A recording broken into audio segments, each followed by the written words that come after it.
gentlemen, welcome back to my channel. I am the Northerner, and as you can tell from the update, the opening even, not the update, we're back once again talking about some Evercade stuff. So I bought a few more of the cartridges. We're moving on to stuff more that I've played in the past. What we're going to do is I'm going to do what I did on the last video. I'm going to introduce the channel, then go on to what games are on, and then from there move on to showing some gameplay. So first of all, what are we actually reviewing? Well, I'm going to review the Namco Museum 1. This is one of the cartridges that came with the premium pack, just the same as the first one did. As I say, there's games on here that I've played in the past. Some of them I've never heard of, but some of them I've definitely played. What we'll do is we'll get into the games, and then I'll introduce you to the games and do some video footage. So let's roll the games. Okay, so let's have a look at what games are on here then. So first game up is Battle Cars, which is a 1993 racing game. I must admit I have played this on the Evercade. This was one of the first games that I played, and it's quite enjoyable. So yeah, I'll probably not capture this because as I say, I've played it. When it moves, whoop. Next up we have Dig Dug, 1985 maze game. So yes, I've played Dig Dug in the past. I don't remember much about it. I think you've got to defeat all of the enemies whilst digging round, but we'll see. Next up is Galaxian. Now obviously everybody has probably heard of Galaxian. I've heard of it. I don't recall really playing it, or I've played I think on the DS there's a retro game challenge game. I think I've played that. I mean, I was 1 year old when Galaxian came out, so it's an 8-bit space shooter. Then this game I know nothing about, Libble Rabble. I assume based on the screenshot you effectively need to cut away as much of the land as possible whilst not getting killed or your your string breaking. Then we have 1984's Mappy. I'm sure I've seen somebody playing Mappy. It might have been Retro Bear or somebody like UK Kraut. Not 100% sure. It's an 8-bit platformer. I know, again, I only know the bits and pieces that I've seen. Then we have Mappy Kids from 1989. Again, another 8-bit platformer. I assume it's just a follow-on from Mappy. Then we have Metal Marines, which is a 1993 16-bit strategy game. This is one I know nothing about. I haven't played it. I've never seen it. Then we have the classic Pac-Man. Given that I have Pac-Man on my arm, I should have played this and should know about it. It was one of the games that I started my gaming career with. My gaming history with was Pac-Man. This is why it features on my my gaming sleeve. Then we have Quad Challenge, which is a 1991 16-bit racing game. Again, I've never played it. These look like I'll probably enjoy them a bit more than I did with the Amiga one. We have Star Luster from 1985, which is an 8-bit space simulator. Again, never heard of it, don't know much about it, but we'll see what it's like. And Xevious, which is an 8-bit shooter. Now, I'm not the biggest shmup fan. I don't mind them, but I don't go out of my way to play them. This is from 1984. It looks okay. I'm bound to give it a go. So what we'll do is I'll try and keep this one shorter than the last one.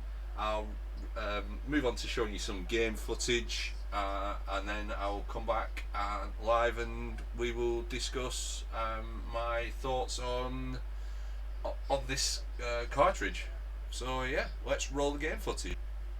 Okay guys, this is me playing Mappy Kids. I've not played it before, I've not read the controls, much like I did with the Amiga one, so let's see what it's like. I'll I'll read the story at some point. Oh, there's a map, surprisingly. You can jump, okay. Do I have the ability to, do I land on them? Is it like Mario? I don't want to land on that, that looks like a hedgehog.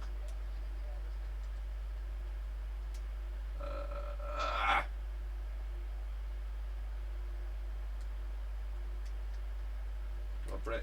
Break the boxes. That's the... No! Where's my loot? Because I want to go back and break these boxes.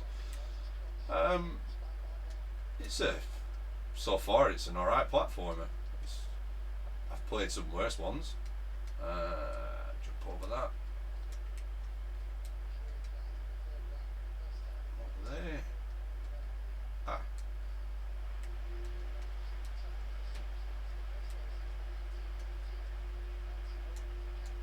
You can use your tail to slow yourself down. Jump.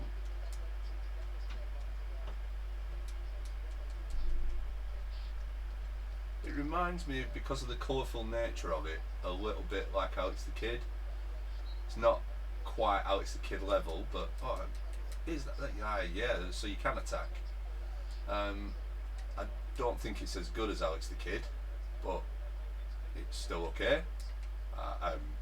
I'm not disappointed by it by any means. I would imagine that. Oh, what was that? Oh, I'm invincible now, am I? Cool.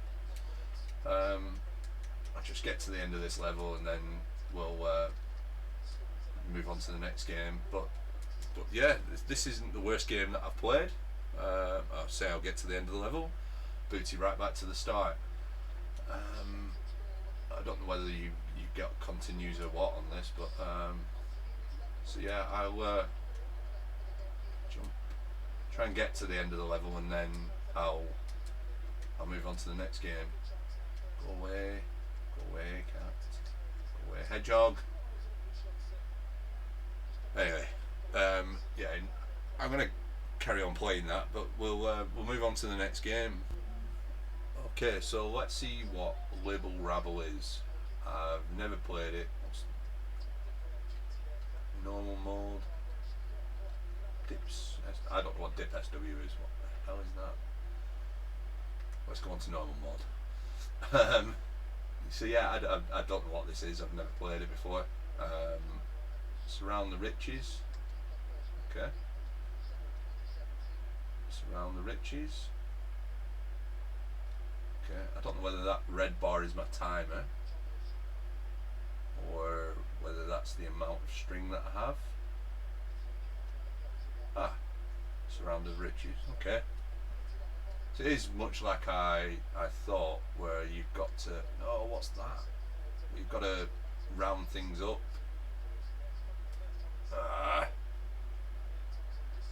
Helps if you play this a bit better than I'm playing it, but no doubt some of you have already played this. And big bat. No, go away, go away, go away. Oh, I died again. It looks like it could be a bit of fun to play, to be fair. No! You shit crocodile. What are they? I keep dying. Game over. But yeah, it looks like it's gonna be a bit of fun to play. I'll definitely play that again. So let's move on to the last game. Okay, let's finish up with Xevious then. As I say, it's a shooter. Not overly big on shooters, shoot 'em ups. I know a few people like Dylan are. Um, yeah, it seems okay. Oh, so you get bombs and you get dead, like I've just done. I assume your ship's called a Solavu. Um, I'm not very good at these types of games. Um,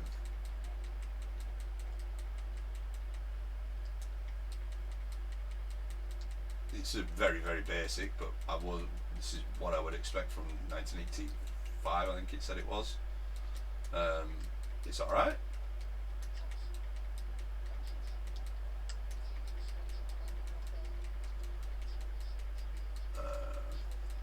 It's quite colourful. Quite like the graphics for their age. Bit of fun.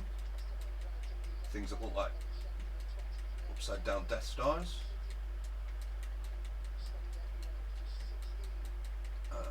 They're started shooting at me now. They weren't shooting at me earlier.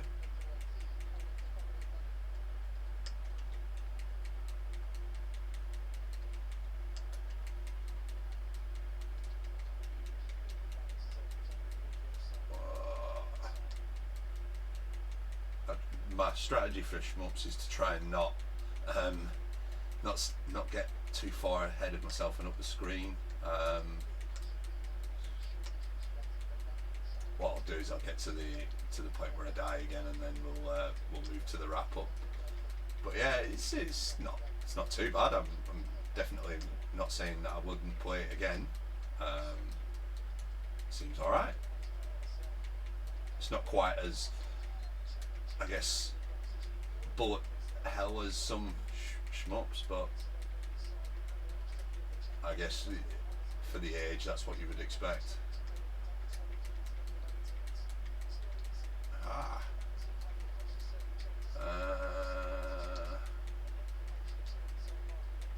This is taking me a bit longer than I was expecting. There we go. So yeah, it's not the worst shoot 'em up I've played. Anyway, let's get to the wrap up and give my thoughts on the rest of the cartridge.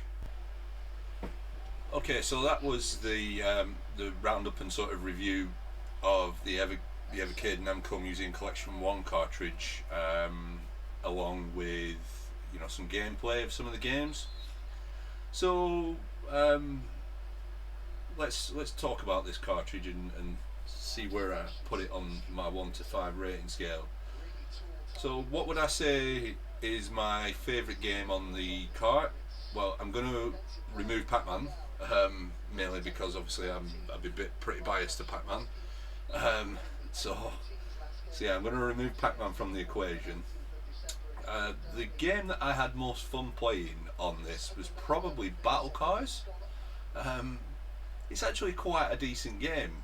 It's rudimentary as far as battle racing games go, but it was a 1993 game, I think it was.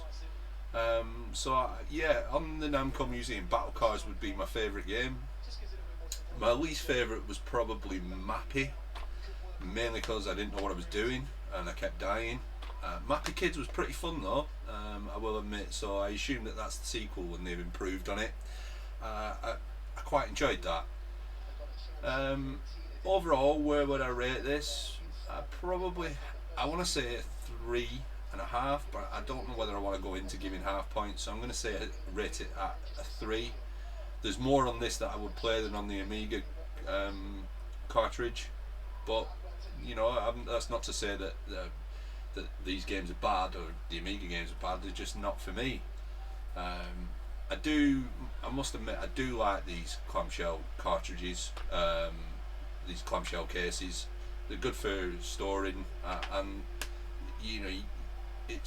they are very nice. So, as I said in the past video, I don't know which systems these games were from, but what this Evercade is allowing me to do is reducing the barrier to entry for me to play some of these older games. If I get them and I do enjoy them, am I likely to buy the systems? Possibly, but I'm more likely to carry on playing on this, to be fair. So yeah, I really do I really am enjoying the Evercade. It's a really good little handheld. I'm hoping to get probably more of the carts as they come out. I don't know whether I'm going to try and go for the full set. I don't know what cartridges are due to be released. I haven't really looked properly. Maybe I will, maybe I won't. Who knows? But yeah, so yeah. All that's left for me to do then is thank you for watching. I have been the Ignorander, and I'll catch you on the